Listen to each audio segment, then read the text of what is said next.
Welcome to OLC 40. This is Term 2B. This is Class 32, and we are on Assignment 42, Part C, and then we'll be looking at Assignment 43 and the portfolio. All right, this is all the ways to contact us. 1-800-465-7144. The office number is 1-800-667-3703, extension 2211. My email is jillian.percy@nnec.on.ca. Facebook, capital G, capital P-E-R-C-Y, space, capital W-A-H-S-A. If you send me a message there, please send me, if you send me like a little friend request there, send me a message as well. Let me know what course you're in, let me know what your full name is, and let me know what help you need, okay? There are two different YouTube channels that you can look at for recorded classes. The school channel is called WASA Distance Education YouTube channel that has all the courses from this year. However, it has no duplicates. Because I taught this course before this year in September, that is the one that is currently posted on the school site. That it will say Term 1A. So it's not the one that I'm doing right now. Now, there's no significant difference, so it shouldn't really matter. If you go to the G. Percy WASA channel, that's my teacher one, and that will have all the courses I taught this year and last year. And there should be one that says Term 2B, OLC 40, 24 to 25. And that's the one that I'm doing right now if you want to track that one. Okay. How to hand in assignments. There are multiple ways to hand in assignments. If you want to, you can fax it to me, 1-800-463-7852. That's in Ontario, 1-877-990-2023. That's if you're in the rest of Canada. If you have a learning center in your community, there is a person in charge of it that we call the DEC. You can bring it to them, ask them to scan it, and send it to studentwork@nnec.on.ca. You hang on to your originals. You will need them for the portfolio. If you do your work on the computer, you can email it to me at studentwork@nnec.on.ca. Put the assignment as an attachment. Don't just put it into the email. Some people also do their work on Google Docs and then just share documents with me. If you do that, use my other email, jillian.percy@nnecschools.org. Also, if you do that, remember that you've got to include me as somebody who can view or edit the work, otherwise won't be able to see anything. You can also hand in assignments by a photograph, especially if you handwrite. A lot of people will just take a photograph of the assignment and send it to me on Facebook or send me an email and attach it to the email. When you're doing that, make sure that your handwriting is easy to read. Make sure the photograph is nice and clear and crisp so I can read it, and then send or share it as an attachment rather than inserting it into the body of the email. Whenever you send in work, generally you're going to send it to the student work email rather than my personal email. That way the secretary can log that you submitted the work. And if something were to happen to me, someone else could then access the work. If you send it to my personal email, no one else can access it but me. On the actual assignment itself, always make sure to put your full name, the course name, the assignment number, and the name. If an assignment asks for both a rough and a good draft, please label which one is in which and hand them both in. A lot of people will try and skip the rough draft, and usually that means you won't pass the assignment because the rough draft is often worth half of the marks. The final way that you can hand things in is download a scanner app onto your phone and then use the scanner app to send things to me. It will produce a lot better quality. It's a lot like taking a photograph, but it just produces a better quality of product.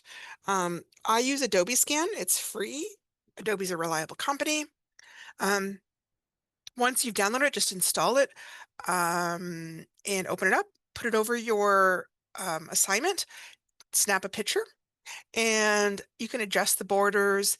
Then you just keep on snapping the pictures over till you've got all your assignment in there and hit continue. Then you can preview it. You can reorder the pages if you took them out of order. You can retake a photograph if one didn't work out. Then hit save PDF and give it a name. Usually I give it the course name and the number. In case you take more than one course from us, you might end up with 5 assignment 6s or something. And then I share, okay, you can save it however you like, Google Drive or Dropbox, and then I would send me an email and attach it as a little attachment to the email. So this is our last week of the course. This is Tuesday, and Thursday is really the last day I'm accepting things. 13th is supposed to be reserved for handing in exams, and this course does not have an exam. Okay. It has a long commenting activity, which will take between 5 to 10 hours to complete, depending on how quickly you write. Please do not attempt to leave this assignment to the last day because it will be very difficult to complete, especially if you work full-time or are taking care of young children all day. If you've planned to finish this course before the summertime, please ask me for the culminating activity immediately so you have plenty of time to work on it because it is worth 20% of your overall grade. If you are a potential grad, please send in any assignments that are due immediately so that I'm able to stay on top of marking. Graduation is next Thursday, so I need to have all the report cards done and written by then. So I need to stay on top of the marking. Okay. If you're running so far behind in your assignments that you're like, well, I'm not going to get finished by that point, that's fine. You can just enroll in the summer version of the course and continue working on it then. I will also be doing the marking this summer. There are no live classes in the summer, and I will not be here in the office. Okay. But I will be checking my email, and you can send me emails. There is also still the recorded classes that you can watch, and we'll just kind of see how it goes. All right. If you want to do that, you can contact me and let me know that you want to do that. You can also contact the office. And then the other thing you can do is there's a Facebook page called WASA Distance Education Center new page. There's a little post about it and it'll say wasaregistration.ca. If you click on that link, it will bring you to the summer registration page and you can fill that in and send it to us. Okay, this is our learning goals. Correctly write sentences that use parentheses or brackets. Review the use of idioms and how to figure out their meaning in the context of a sentence. Use their knowledge of the organizational structure of different types of fiction and nonfiction. Use appropriate strategies to activate and build on the prior knowledge of the content of narrative selections. Choose an appropriate approach to reading a text to match the purpose for reading.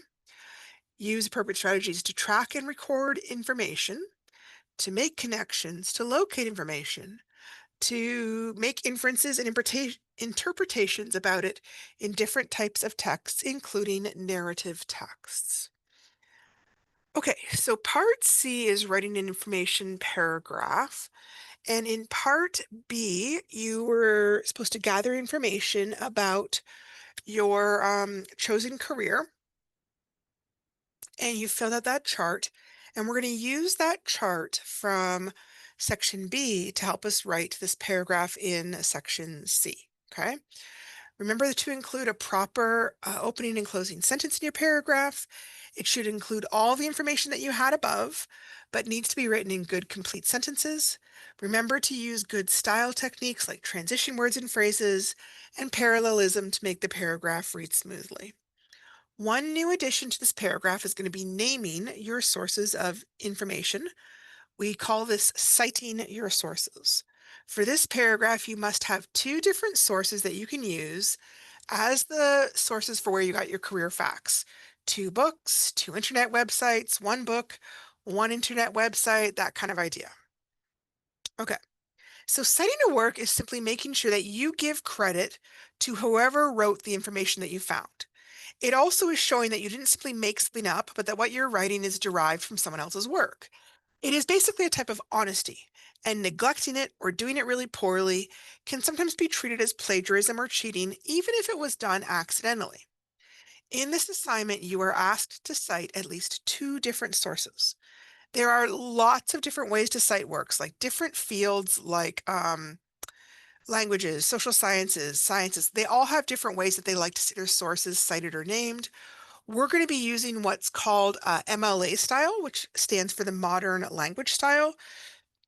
This is the typical format in English classes, but if you go on to college or university, your professor should tell you. If for some reason they didn't, though, ask them what style do they want you to use, okay? Because there's also APA or Chicago style, or there's a bunch of different ones, okay? Um, 2 main ways to cite the source. First of all, you can directly use the source name when you introduce the fact in your sentence, and then just include the page number in brackets at the end of the sentence. If it's a book, remember to put the title in italics, that's slanted handwriting, when you type, or you can underline it when if you're printing it out. So typed example, the career handbook says that jobs in information technology continue to grow and are a great career choice. 35, 35 is the page number. Handwritten example. The career handbook says that jobs in information technology continue to grow and are a great career choice. 35. Just to show you, they're saying the same thing, they just look a little different visually. The other way you can do it is you can list the source and the page number at the end of the sentence after you've written it. So, jobs in information technology continue to grow and are a good career choice for the future. Parentheses, the career handbook 35. And again, same thing in the handwritten example. Now, if your source is not a book but an internet page, which is probably pretty likely, this is how you cite the source. The location of an online work should include the URL. You don't need to worry about the HTTP part. Everyone just kind of knows that part. So then you can name the source in your sentence and then put the URL in brackets. So for example, the University of Windsor website discusses how to review and reply to an offer of admission. And then in brackets, it gives you the URL. And I also tell you when I accessed it. Okay. I don't need to put the page number because there aren't really page numbers in websites the same way. Now, I can also write the whole sentence and put the source and the day I accessed it at the end. Students can be taken for a campus tour around the University of Windsor by student ambassadors, but guests must register ahead of time. And then in parentheses, I've got the URL and then accessed June 6th. Okay, so take a look at the research you found in your field of study. What did you find out about the actual job? What were the typical wages, typical job duties, typical or preferred personality traits? And what is the current outlook on job prospects? Remember we talked about the job bank and that tells you the outlook? That basically means like, is there a lot of jobs? Is there not many jobs? Are there very few jobs? And then what did you find about training for the job? How many years does it typically take? What would it probably cost? What would you learn? Where could you study this?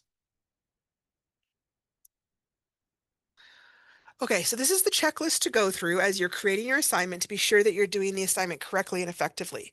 I have cited at least two different sources of information in this paragraph. I have an opening sentence that states the main idea for the paragraph. I have at least 8 to 10 body sentences that explain the information from the chart in Part B. I have a closing sentence that restates the main idea of the paragraph.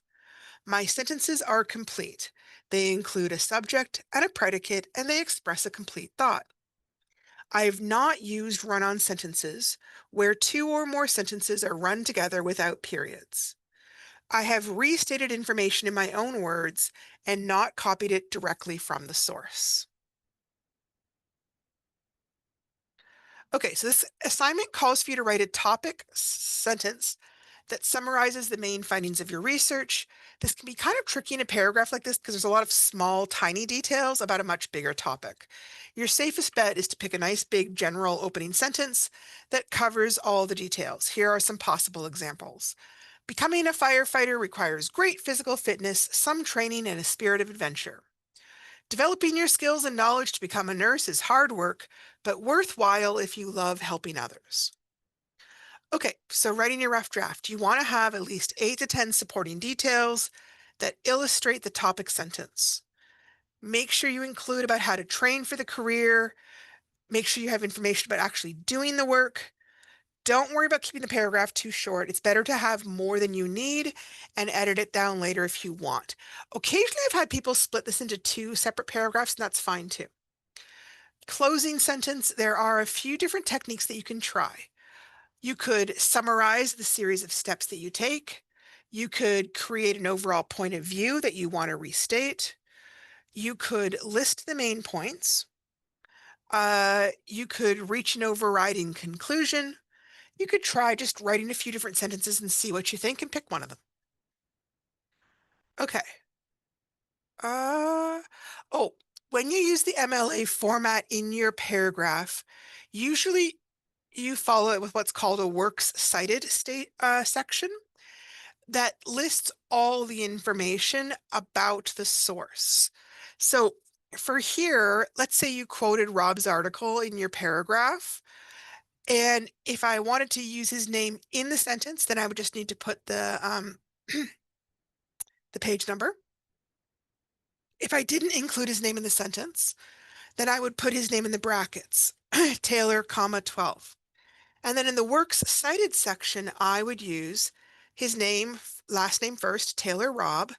The article is called A Guide to Scholarships, Awards, and Applications. Right now, you're using it from our course. So you would say Ontario Literacy Course, Grade 12, Unit 4, Demonstrating Success in Reading and Writing, 2023. That's fine. Hang on a second.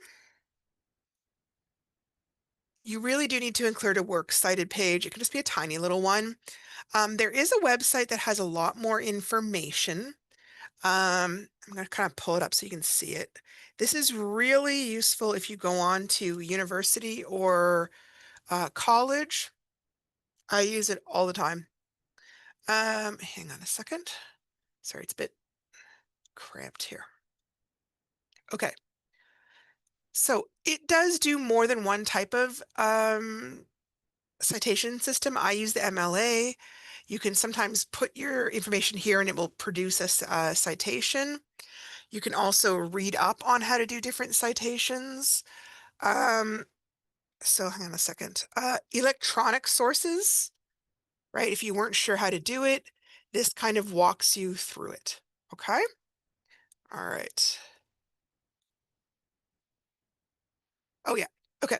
So what they said is you would use, again, the author's last name and the first name, the article title, the website name if it's got a separate name, the date in the day, month, year format, the URL, and the accessed date. Now, sometimes an author isn't listed. If that's the case, skip that part, but just to still include the article title and the website name. For the most part, most websites do have some sort of heading at the top. That's what they're talking about in terms of the title.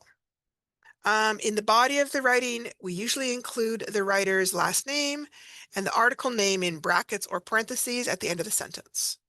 If no author is listed, the website would go in brackets at the end of the sentence. This is kind of talking about that here if you want to look at that farther. Here's how this looks, okay? The writer's name is usually, I'd say indented, the opposite of indented. It's right against the margin, and then the rest of it is indented, basically so the name stands out. There's the article name, there's the book name, and that's when it was written, okay? So now, assignment 43 got revised this year, just because people were having some problems with it. So we'll see if this works. Oh, hang on, why is it not wanting to? Okay. Personal reflections or on growth in reading, writing, and journals, Part A, reading assignments. For this section, you are going to gather up the assignments listed for each type of text format. Then you need to list the date you submitted the assignment. After that, review the assignments and decide which one is your best. You could be looking at your use of reading strategies to help you comprehend the text. You could also look at how you explained your ideas, your understanding of the text, or your understanding of a new text concept or format. I've included a checklist of each type of reading assignment, organized by the type of text you read, informational, narrative, or graphic. Be sure to let me know when you hand in this assignment. I want to point out about narrative, the way they use the term here, they can be referring to fiction or nonfiction. Sometimes we think of narratives as only being fiction, but they would include news stories in a narrative as well. So that just in case you're kind of wondering why it doesn't match up with what you're used to seeing. So this assignment has two main purposes. First, I'm trying to get you to help get your portfolio organized into smaller, more manageable chunks and get them dated. Trying to do it all at once can be really overwhelming for a lot of people. Secondly, our last assignment of this unit is to write an opinion essay. Getting this stuff organized and reflecting on it will give you the information that you need to be able to write your essay successfully, because this is, I think, the part that people find hardest. Okay, so here are the reading assignments. How to get started. First, gather up the assignments that are listed. Be sure the name of the assignment is listed up top. Record the date you submitted it for marking or the date it was returned if you're not sure, because I'll have that right on the marking sheet. Read over the assignments. What is good about them? What is weak? Which one do you think is the best one? And why? What is good about it? Use the lined spaces to write down your thoughts on which assignment from the list on that page is your best one. Be sure to explain why you think it's your best one. You should try to write at least 4 to 8 sentences in this area. And you're going to repeat these steps for each one of the reading inventory and reflection sheets. Okay. So occasionally people will just want to like, well, that's the one that got the best marks. That's what I'm choosing. But they don't necessarily know what to say about it. So here I'm going to be talking about some of the things that you might want to talk about, right? Or write about. Maybe your reading assignment shows that you have an improved understanding of the features and the organization of that reading format. Maybe you show an improved understanding of the text content, improved understanding of nonfiction text features, improved understanding of fictional literary elements such as plot, character, setting, conflict, and theme. More effectively explained your ideas and opinions about the text, demonstrated better understanding of how the format related to the audience and to your purpose, more effectively understood and explained main ideas and sequence, more effective ability to state opinion or interpretations with specific evidence from the text, more effectively located information and details, more effectively used strategies to track and record ideas and information, improved use and understanding of reading strategies, such as things like monitoring comprehension, making connections, making predictions, making inferences or interpretations, and visualizing. Okay, so hang on a second. I'm going to kind of get this out of the way. The marking rubric is based on all 3 of the reading reflection sheets together. Okay, so you can see how much marks I'm giving you for those. All right, 6 for demonstrating your self-assessment skills, 6 for picking specific examples, 2 for showing understanding of audience purpose and format, 2 for writing clearly, using good vocabulary, fluency, and variety, and then 2 for your conventions. So your information assignments were A20, A21, A22, and A43.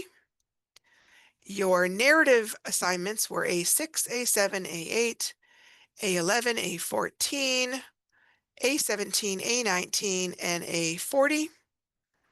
And then your graphic text ones were A3, A4, A23, A27, A28, A29, A30. So for each one of these, write down the date that got submitted, explain which one is best, and your reasons for choosing that assignment. Okay, so if I was doing this, I might still kind of like write down some little rough notes before I handed this thing in. So which narrative reading assignment is my best? I think it's assignment 19. Why? I answered the questions really easily in part A. I also understood how to translate the character's personality into a Facebook ad, and I understood how to write in the voice of the character. Now, for each one of these, I need to have some details. So for answering the questions easily, I understood the events that had happened in the stories. I felt that I understood why the characters had acted the way they did and could support my ideas with examples from the text. Reason number 2, understanding how to translate their personality into a Facebook ad. I could imagine what type of pictures they might put on their banner. I could visualize the type of font. I felt I did a good job of showing my understanding of the character. And then understanding how to write in the voice of a character. I tried to make the sentences short and the vocabulary simple. I used internet slang and short forms. I used emojis I thought he would use. And here is how I might put that all together into like a little paragraph. I enjoyed reading narrative text in general, as that is my favorite format to read. I feel like my best assignment for this type of text was assignment number 19. I found it easy to answer the questions in part A. I understood and remembered the events in the chapter. I could explain why characters had acted the way they had, and I could support my ideas with answers from the text. I liked putting together the Facebook banner because I could totally picture what kind of style Gary would have. I felt like I did a good job describing the conflict between Jimmy and Ms. Quintel in a way that sounded like Gary's voice. I used lots of slang and internet short forms like LOL. I even included some emojis, and I felt like this assignment allowed me to show my understanding of the chapter and the character of Gary, but in a fun way. Okay, so now we're going to move on to the writing assignments, which will also need to get organized by format. There are 4 writing formats: informational, summaries, opinions, and news reports. Okay, again, I know people are tempted to use whatever they got the best marks on, and that's fine, but make sure you have something to say about the piece. It's fine to choose a piece that got lesser marks, but that you've got more to say if you think it's better, okay? You could talk about your improved ability to identify and apply your understanding of the topic, audience, purpose, and writing format, and how it affects and influences your writing. Improved ability to use pre-writing or brainstorming strategies or tools to generate or organize your ideas and information. Improved ability at creating a strong rough draft in the appropriate writing format. Improved ability at revising a rough draft in various ways, such as adding details, improving clarity, organizing ideas and information, modifying the tone or language level to make them more appropriate to the audience, purpose, or format. Also, improved ability and application of editing skills to produce polished copies that reflect a high level of accuracy and competence in the conventions. Improved ability to write in a specific writing format, improved ability to create clear and correct sentences, improved ability to write in a variety of sentence structures, simple, compound, complex, and improved level of vocabulary to express or describe your ideas more effectively, improved ability to use writing techniques such as transition phrases, vivid description, more details, supporting evidence, tone, or language level. Okay, basically not that different of rubric. I'm going to be looking at all 4 of your writing reflection pages, okay, when I do this. So the first one is informational writing, which is A42, A37, A38, and A42, B and C. And then we've got summaries, A2, A24, A35, A41, A42 Part A. Opinion pieces, A1, A15, A16, A26, A44. And then news reports, A12, A13, A36. Okay, so again, I would still do a little bit of pre-writing or brainstorming to make sure I knew what I was saying.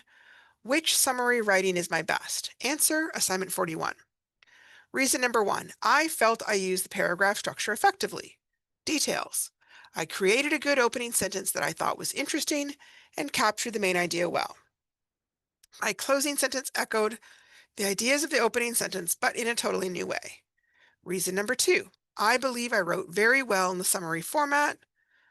Details, I believe I captured all the most important ideas. I paraphrased quotes and sentences well, so it is all in my own words. Reason number 3, I worked my sentence variety. I joined smaller sentences into compound sentences without creating run-on sentences, and I tried to use complex sentences to show how ideas were connected by time, place, sequence, or cause.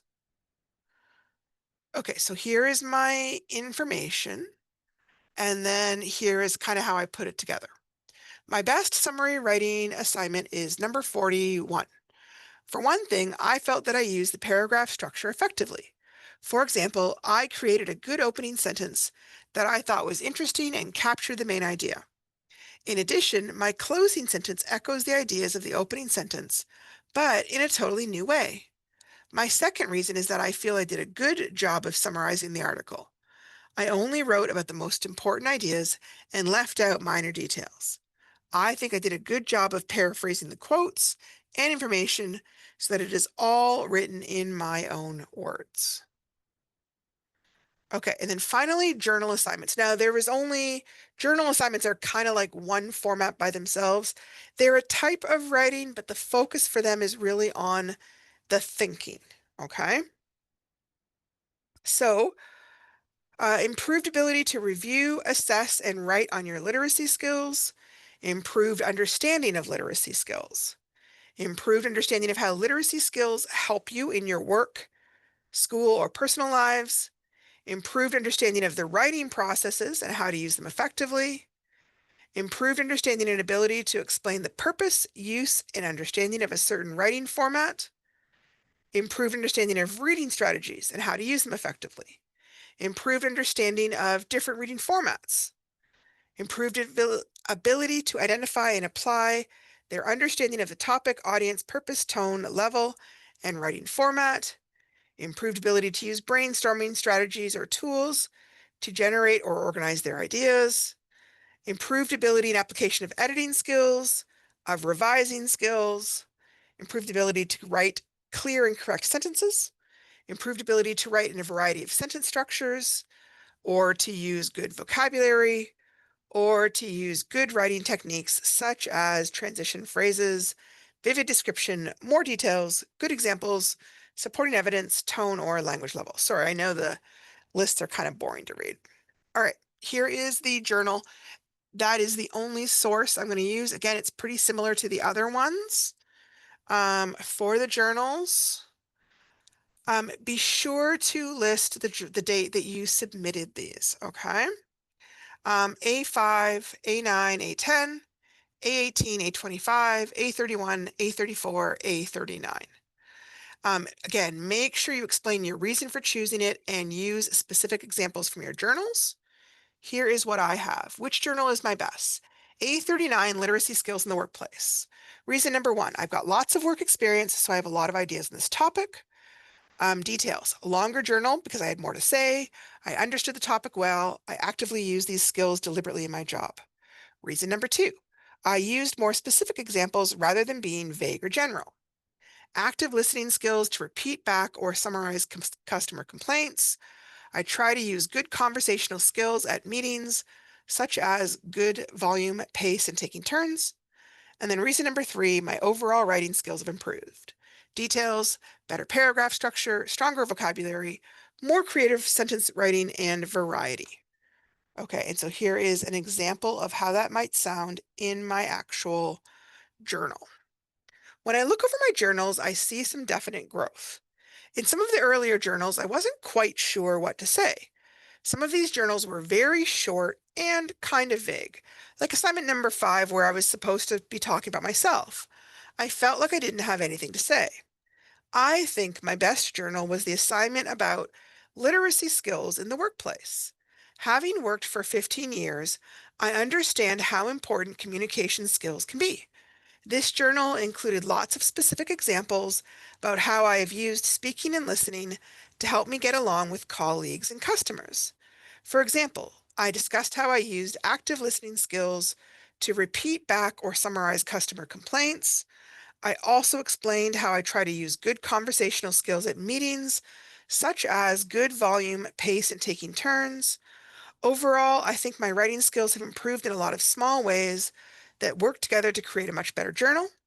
I did a good job following the paragraph structure, and I think my opening sentence is eye-catching. I used strong vocabulary, and I tried to write with more sentence variety. I think it sounds smooth and well thought out. The teacher must have thought so too, as this journal got my highest mark. I feel like this journal was where I really began to understand how to do this type of writing. Okay, so we're going to circle around to the portfolio because all of this stuff, it's kind of linked to the portfolio, but it's also linked to writing the essay. So it's kind of serving two purposes, okay? So for the essay, you should have a cover page. Your cover page should include your name, community, course name, date. Your reading logs should get included here. There should be at least 5 pages worth. The reading inventory pages that we looked at right now and yesterday should all be there. The writing inventory pages, and all the assignments should all be there, and make sure they're labeled rough draft, revised draft, final copy. The journal inventory page with the assignments should all be there.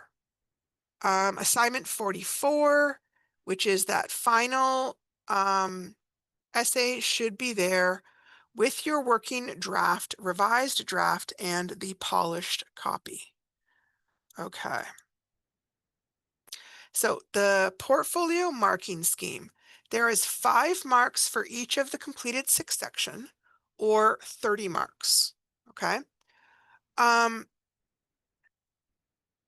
Marks will be deducted for missing assignments or unlabeled assignments. Overall organization and neatness of entire portfolio. Now, the portfolio can be organized and handed in as a digital file or as a physical collection in a duotang or binder. When I say being organized, so if you just handed me in an email that had 43 assignments or something, that isn't organized because I would have to organize it, right? So you could send it in as, portfolio part 1, here's all my reading assignments. Portfolio part 2, here's all my writing assignments. But you would have organized them, you would have put them in order, okay? If you have questions about how to make that work, give me a phone call and we can discuss it. Now, this is a problem I had a few times where sometimes people didn't hand in an assignment during the course, but they stuck it in the portfolio. I'm not marking every assignment over in the portfolio, and I'm not going to mark any assignments that you didn't hand in originally. If you want to hand in an assignment that you're going to include in the portfolio, you need to hand that in first, see my comments, and then hand it in the portfolio. Okay? This is really important. Sometimes people are handing in things that I've had to ask them to redo, but if you're handing it in the portfolio, I don't have a chance to ask for that, right? The portfolio is worth 10% of your overall grade, which means it has a big influence on it. Skipping this assignment usually results in dropping down an entire grade. Okay, I want to kind of quickly show you what I mean by this because I think it's a little bit confusing. Hang on a second. Sorry, something I was just thinking of. Okay. All right, so how does the portfolio affect my mark? Okay, so normally when I am doing your marks, I total up all the assignments from Unit 1 to Unit 4, okay? And I figure out a total. It changes a little bit from piece to piece. Sometimes things get changed. But let's say you got 536 out of 859, okay? Then I would figure out the percentage, whatever that was, okay? Okay, yeah. I'm going to randomly put a percentage here. The percentage is the part that matters for this particular part.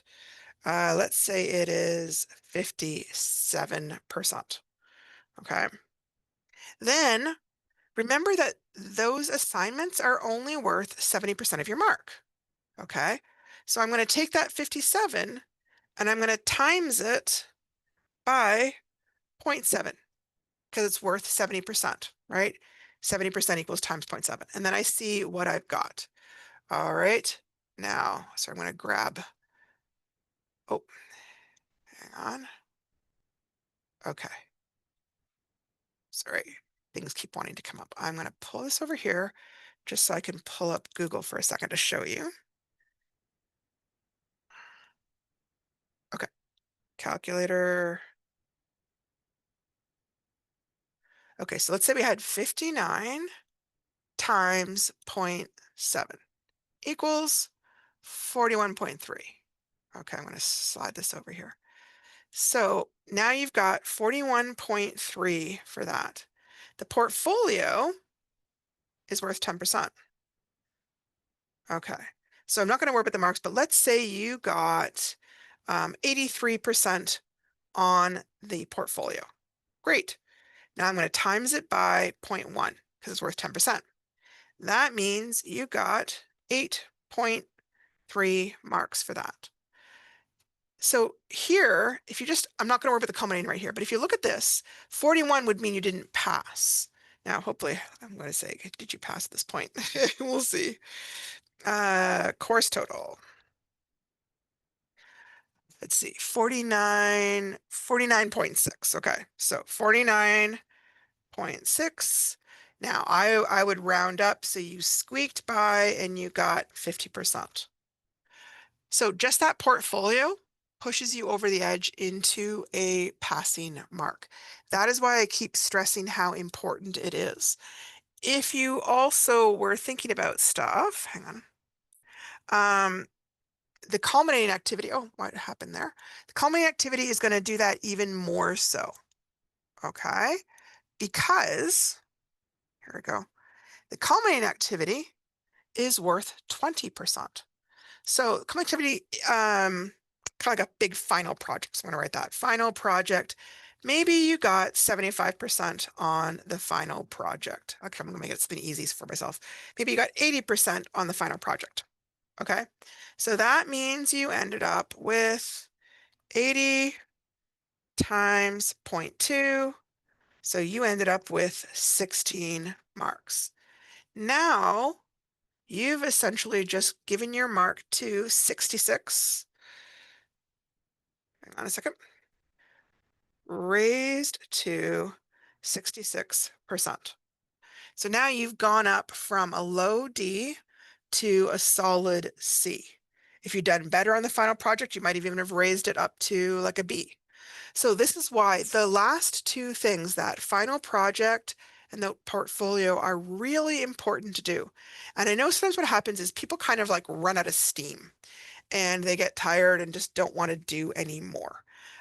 But those ones are where you kind of need to dig in and do your very best work because they have such a huge impact on your final grade. Okay. We are going to talk some more tomorrow about how to work on that final essay. Okay. I don't want to get started now because if we do, we won't really get anywhere close to finished. I will talk to you guys tomorrow. Have a good night. If you need to call me to talk to me about stuff, I will be here for a little while, okay?